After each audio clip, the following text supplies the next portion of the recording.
Allez, salut à tous, c'est Matt, on se retrouve aujourd'hui pour notre grosse vidéo sur Zone 9. Donc on va voir, on va passer en revue le marché crypto, on va voir surtout Bitcoin, ça bouge pas mal, on va voir les alts, FTM, One, SPL et ARPA, j'ai noté, donc on va regarder ça. En plus le ARPA qui en ce moment est en train de tout péter, je crois qu'il est en plus 70%, plus 75%, donc setup très intéressant, on va regarder ça. Donc on va commencer, avant de commencer je vous rappelle qu'il y a en description plein de documentation accessible gratuitement, donc n'hésitez pas à y aller, notamment le lexique que je montre actuellement à l'écran, où il y a plein de choses, c'est quand même bien fourni, donc franchement si vous avez un doute sur un mot que je prononce et que vous ne comprenez pas, il y a des chances pour que ce soit là-dedans. Il y a des chances, il y a vraiment de bonnes chances. Donc pensez à aller regarder ça, voilà. Donc voilà, écoutez, on va commencer tout de suite sur l'analyse Bitcoin. En hebdomadaire, bon, pas grand chose à dire de plus depuis depuis dimanche avec Tilt, on est sur un rebond qui est quand même très fort, qui est quand même assez puissant, et, enfin en termes de bougies. C'est quand même pas mal, on arrive sur les résistances, on va le voir juste après, sur les premières résistances en daily que j'avais déjà tracées depuis de nombreux mois maintenant. Et donc voilà, je voulais vous parler de la target parce que moi je pense qu'on va faire un attaque, je vais vous expliquer tout à l'heure un peu plus en détail pourquoi. Mais mes targets, c'est toujours le 73 000 là, mon 1.272 qui est ici, le 1.41 et pourquoi pas aller 1.618, mais là je crois déjà un petit peu moins. Mais ce sont les targets qui sont selon moi toujours réalistes. Je pense qu'on ira chercher cette grande zone. Pour moi cette grande zone, vous savez que j'adore Fibo, et pour ceux qui me suivent un peu sur l'intraday ou autre dans l'école, vous savez que cette grosse zone là c'est souvent une très grosse prise de profit pour ma part, en attente de re-rentrer, pourquoi pas si un setup.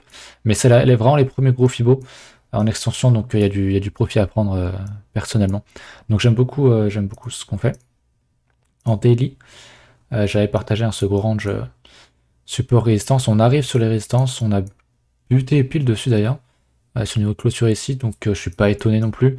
On a cassé pas mal de retracements. En linéaire, on bute sur le 78.6, donc il y a de quoi prendre des profits ici, on l'a dit.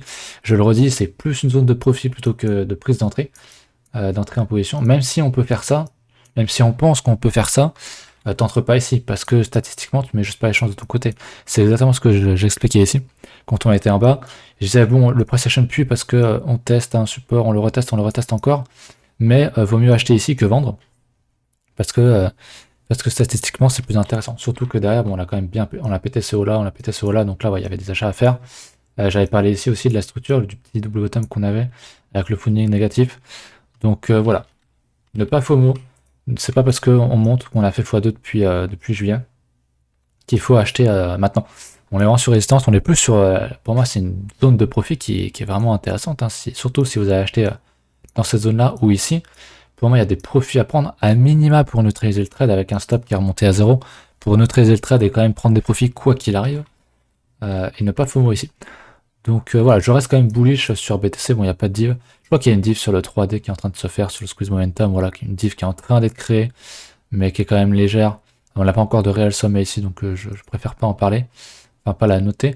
On n'a pas beaucoup de volume pour l'instant. C'est le truc qui m'inquiète. On n'a vraiment pas beaucoup de volume. Donc à voir si on casse, s'il y a du volume. Si on casse et qu'il n'y a pas de volume, pour moi, on va aller chercher ma target. Enfin, on pourrait aller chercher ma target, qui est vraiment pas loin. Qui est juste ici, et derrière fake out, et réintégrer, et faire peur, etc., etc. Je pense que c'est une possibilité que je garde à l'œil. Maintenant, si l'autre scénario, ce que j'aimerais voir, donc c'est soit une cassure avec du volume, soit on range, on fait un triangle ascendant ou un range, avec beaucoup de volume dedans, et à la cassure, et là c'est parti, je pense que la cassure sera forte, et je doute qu'on s'arrête sur le premier Fibo, enfin, on pourrait s'arrêter dessus, mais je pense pas qu'il freine le cours pendant des mois, comme on a eu ici. Voilà pour Bitcoin. Ah oui, si. Donc j'en parle évidemment. Pourquoi je pense que Bitcoin est très fort? C'est parce que, bon, déjà on a sorti pas mal de monde du marché. Sur le point instant, on était à 70 000. On est maintenant à 52. On a quand même viré pas mal de monde. Le funding est quand même plat. Le funding ici est quand même relativement plat. Sur le niveau de prix, on était ici. Ou ici, on voit que le funding était quand même vachement plus élevé. Donc le train est déchargé, et ça c'est grâce à ce dump, à tout ce qui a été ici. Beaucoup de gens ont vendu ici, beaucoup de shorts ont été pris ici, ça se voit sur le funding, beaucoup de liquidations à des shorts ici. Donc je pense que, alors disons que c'est une non-contre-indication. C'est-à-dire que je pense que beaucoup de gens ne sont pas dedans ou sont en short, sont donc en disbelief, et donc ça peut monter, parce que Ici, d'ailleurs, mass top. Des gens qui se sont dit, ouais, ça c'est le top de la bulle, c'est bon. Je short ici, ah merde, on fait un plus haut, bah je reshort. Et en fait, on va faire ça et on va les liquider, et c'est ce qui va provoquer une cascade et aller chercher les 70 000, 100 000, j'en sais rien. On verra plus tard.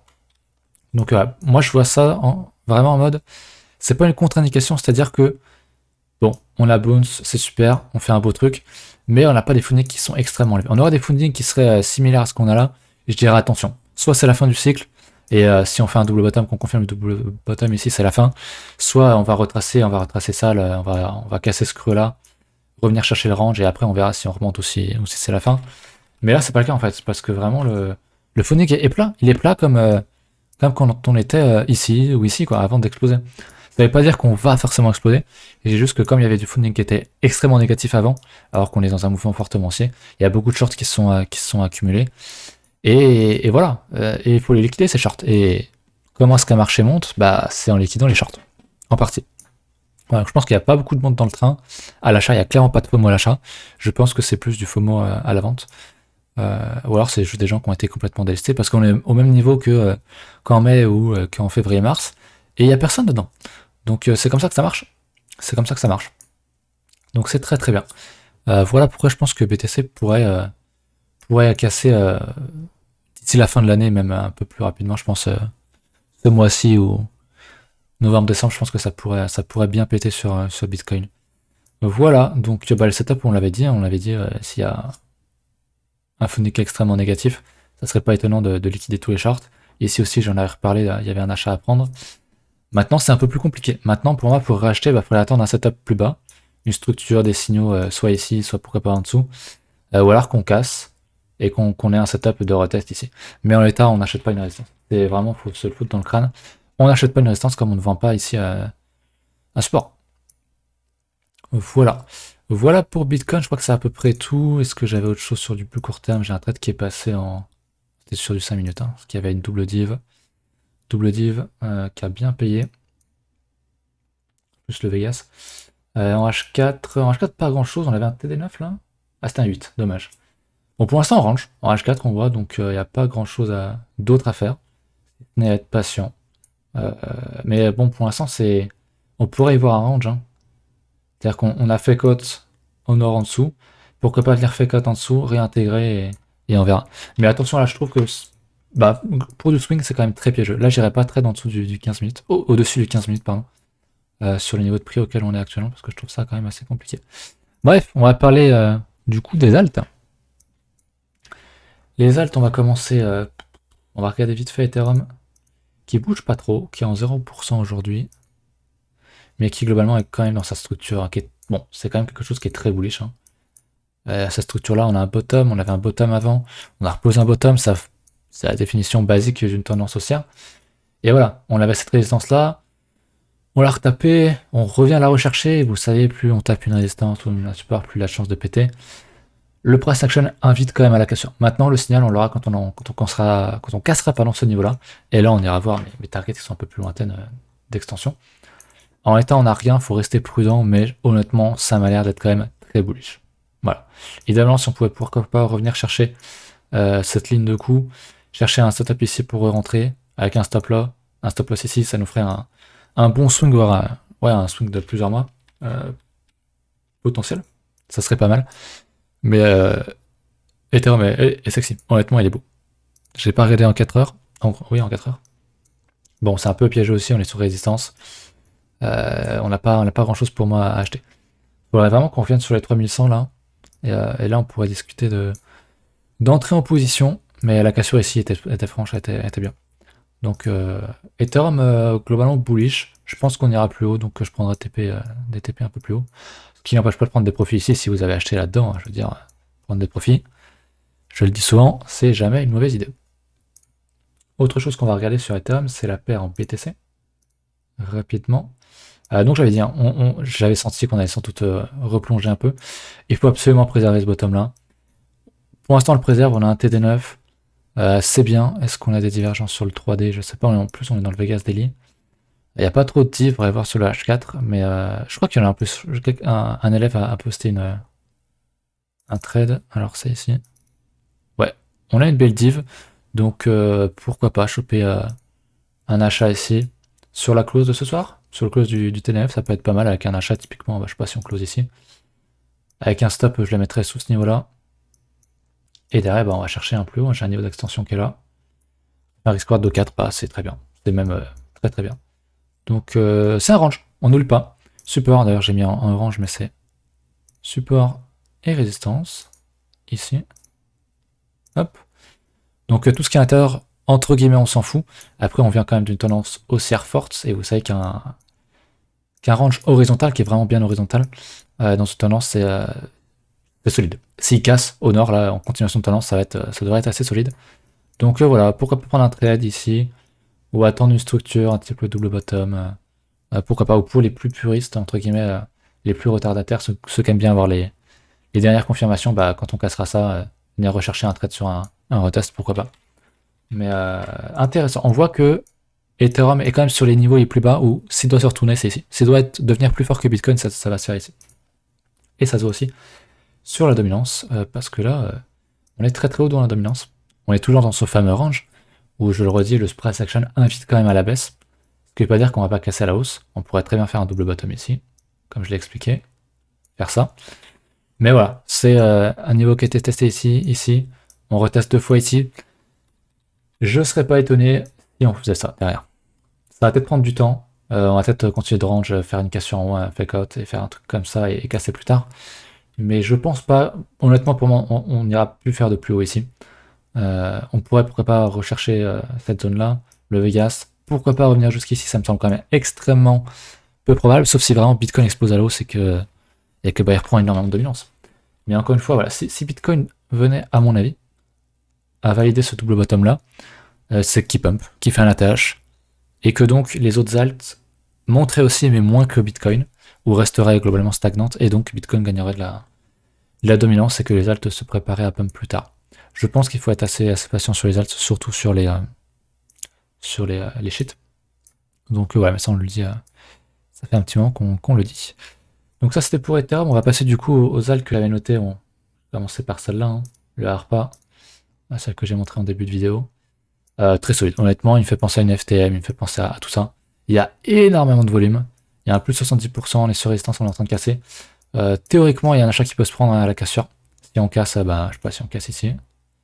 Il y a en principe un achat qui peut se prendre, alors après le problème c'est où est-ce que tu mets ton stop loss. Je le mettrai au moins ici, sous ce niveau-là. Pour aller chercher après une extension, j'ai un 618 ce qui est là. Moi ça fait que 1,6 de profit, je suis pas trop fan. Pourquoi pas neutraliser le trade ici, remonter un peu le stop loss et après aller chercher des plus grosses extensions là, pourquoi pas.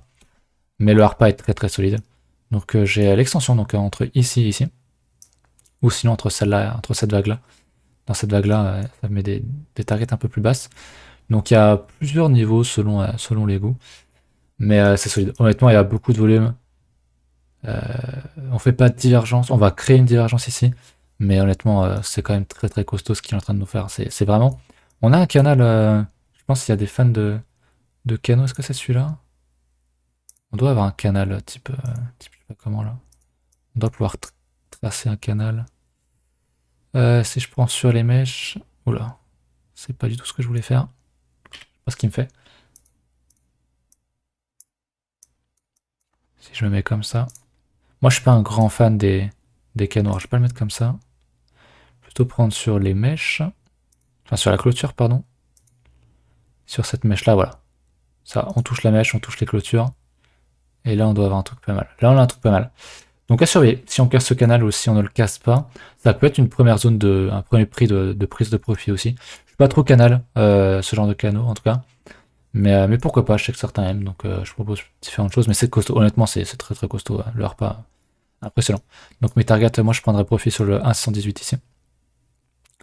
Et ensuite, pourquoi pas sur le 1,618 de la plus petite vague aussi ici.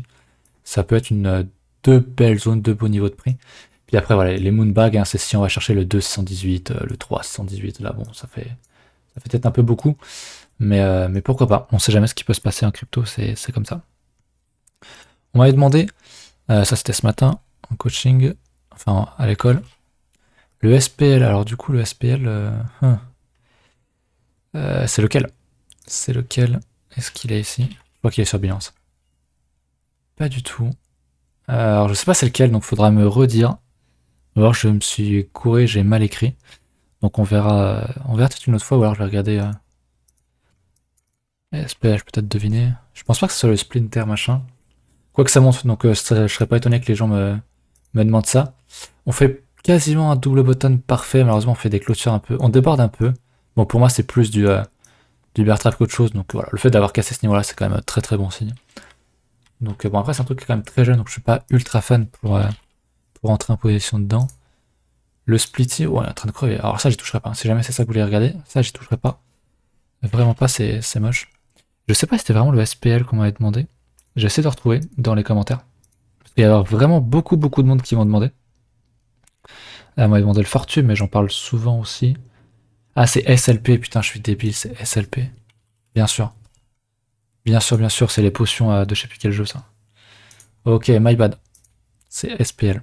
C'est SLP, pardon. Un peu plus compliqué. Bon, en 3 jours, on est sur la zone de support. Est-ce que je l'ai pas par hasard? Il me semblait bien de l'avoir vu. Donc c'est bien SLP. Ouais, sur Tether, sur Binance, pardon. Il n'y a pas assez d'historique. J'aimerais bien l'avoir ailleurs. Pourquoi pas sur FTX, il n'y a pas assez d'historique. Ok, c'est pas grave. J'étais où? J'aurais bien aimé voir mes indicateurs. En tout cas, il y a du volume ici, donc à confirmer sur les exchanges. Mais c'est déjà le price action est bon. Je l'avais déjà tracé, je crois, ici. On avait un range. Il va pas tracer. On avait un range ici. Casser, qu'on retag une fois. Donc là, ce que j'attendrai là-dessus pour prendre un chat, personnellement, comment on est en train de faire une structure, on pourrait en tout cas, c'est un double bottom ici. Si on fait un truc comme ça là, je peux payer un achat ici. Parce que c'est un gros support, il y a du volume. On se trouve qu'il y a de l'intérêt là-dessus, donc tu payes un truc ici. Je vais mettre un peu plus haut volontairement, avec un stop en dessous là. Un retour sur le dérésistant, c'est déjà 3 de risk reward. Mais honnêtement, sur ce genre de truc, tu peux viser plus haut et après. En termes d'extension. En termes d'extension, 1.272, ça fait du 20 de risk reward. Et si on va chercher le 1,78, on doit être sur du bon 50, je pense. Du bon 75. Et ça me paraît pas du tout inatteignable. Honnêtement, ça me paraît même plutôt possible. Putain, ça ferait 3400%, peut-être m'y intéresser à ce truc-là. Peut-être en prendre un petit peu, je vais me le garder ouvert. J'aime beaucoup le SLP, merci de me l'avoir proposé. C'est une belle alt. Surtout s'il est sur Binance en plus. Donc, très très intéressant. Honnêtement, très intéressant. Ensuite, on avait le One. Le One qui a bien pété, donc le One c'est Harmony. J'en avais fait un moment, et puis je l'ai jarté. J'avais acheté là, je l'ai jarté ici, je crois. Est-ce que je m'en veux? Non, parce que je suis sur d'autres actes. Il a fait 3000%, je m'en veux un peu quand même. Si, je m'en veux un peu là, j'avoue. Putain, j'avais pas vu qu'il avait pété autant. Un peu dégoûté, mais bon, c'est comme ça. C'est comme ça. Bon, le spray, il nous fait un peu une FTM ou une Solana. C'est-à-dire que là, j'ai plein de dessins, j'ai tout supprimé. Plus simple. Là, il nous fait bon, une belle structure ici. Un beau double bottom. Et puis voilà, résistance. Ici. Mais en fait, c'était un. Typique de ce qu'on voit un peu partout, c'était une tasse avec lance ici. Hein. Franchement, c'est propre. Pour moi, là, on est sur un retest. Pour moi, il y a un achat qui peut se prendre ici. Théoriquement, l'achat, il se fait ici. On achète ça. On met un stop là. Et la target, bah, on va prendre une petite extension. Je vais mettre en 3D. On va toucher le Vegas en plus. Alors, je prendrai quand même la plus petite. Target la plus proche. Mais je vais quand même mettre les deux. Pour les avoir sur mon graphe. Et l'autre, ça serait... On peut en placer une ici. Hop, on peut aussi en prendre une autre. La plus grosse du coup. Comme ceci. Il y a différentes vagues, il y a différentes écoles. Moi, je préfère quand même prendre les plus petites vagues. Parce que comme ça, t'es sûr de toucher tes niveaux. Mais voilà, il y a quand même... Le gros 1.272 se trouve entre le 1.272 et 1.41 de la petite vague. Donc ici, ça serait une bonne target pour moi. Au moins pour neutraliser le trade qui déjà offre un 6 de risk reward. C'est déjà exceptionnel. Et ouais, après, voilà, pourquoi pas le 1.618 en target max. C'est déjà, ça serait vraiment, vraiment énorme. Mais pourquoi pas si on a une grosse folie sur les altes. Mais en tout cas, moi, je pense que je prendrais beaucoup de profit dans cette grosse zone-là ici. Donc le Harmony, pas mal. Donc un trade intéressant. On a ensuite le FTM. Je l'ai renoté parce que je crois qu'il pète encore et encore et encore. Je l'ai ici. Ouais, le FTM, c'est incroyable. Le FTM, bah, j'avais déjà tracé mes targets. Donc pour moi, on avait une entrée. Hein. Je sais pas si j'en ai parlé. Mais on avait une belle entrée ici de retest. Donc top. Pour ceux qui entraient ici, on va quand même regarder. Je vais mettre volontairement un peu plus haut.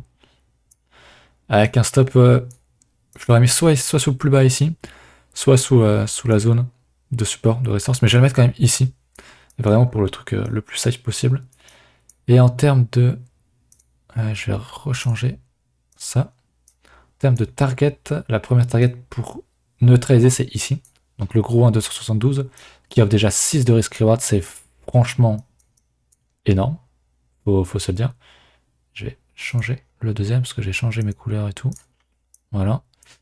Et sinon, bah, il y a le gros, le 1,41 qui correspond à 118 aussi, de la petite vague, donc 17 de risk reward. Honnêtement, il y avait des bons trades sur les dates, il y en a toujours d'ailleurs. Donc franchement, Lifetime, il est costaud. Honnêtement, il part vraiment très très costaud, mais sur ce genre de truc, pour moi, c'est vraiment du continuation de tendance. Donc il y a un stop loss, il n'y avait pas de stop loss à 0 ou quoi. Il y a un stop loss parce que c'est structuré, etc. Donc faut pas faire les fous là-dessus. Mais j'aime beaucoup ce qu'offre ce qu'a offert le FTM et ce que du coup le ONE et SPL offre. Le SLP, pardon, offre. Donc je vous remercie pour ces alts, c'était pas mal, honnêtement. Pas mal du tout. Est-ce que ça bouge de mon côté? On m'a demandé le Fortube, mais c'est un truc que je regarde souvent. Donc bah, il range toujours, hein, il est toujours dans cette... C'est quand même bon signe de voir du volume. Je l'expliquais tout à l'heure, hein. Volume sous résistance. On consolide, maintenant il faut casser en haut. Et voilà, on est sur résistance, si on casse ça, à mon avis, ça devrait péter assez violemment. Et derrière, on ira chercher des grosses targets. Voilà. Mais le Fortube, je le garde sur Binance depuis pas longtemps en plus, donc c'est top. Voilà, je vous laisse là-dessus, j'espère que vous avez apprécié la vidéo. N'hésitez pas à mettre un pouce bleu, un commentaire, à partager la vidéo, on le demande rarement, donc n'hésitez pas à checker nos liens, on est sur Discord. Il y a de l'activité sur Twitter. Et puis pour ceux qui sont intéressés, il y a aussi l'école Zone 9 qui est disponible si vous êtes intéressé par des briefs publics, par de l'éducation aussi. On fait beaucoup d'éducation avec des questionnaires, on fait des vocaux aussi, donc bah, n'hésitez pas. Si vous êtes intéressé à venir checker tout ça, tout est dans la description. Plus si j'y pense en commentaire épinglé. Voilà. Je vous laisse là-dessus, je vous dis encore merci et à bientôt.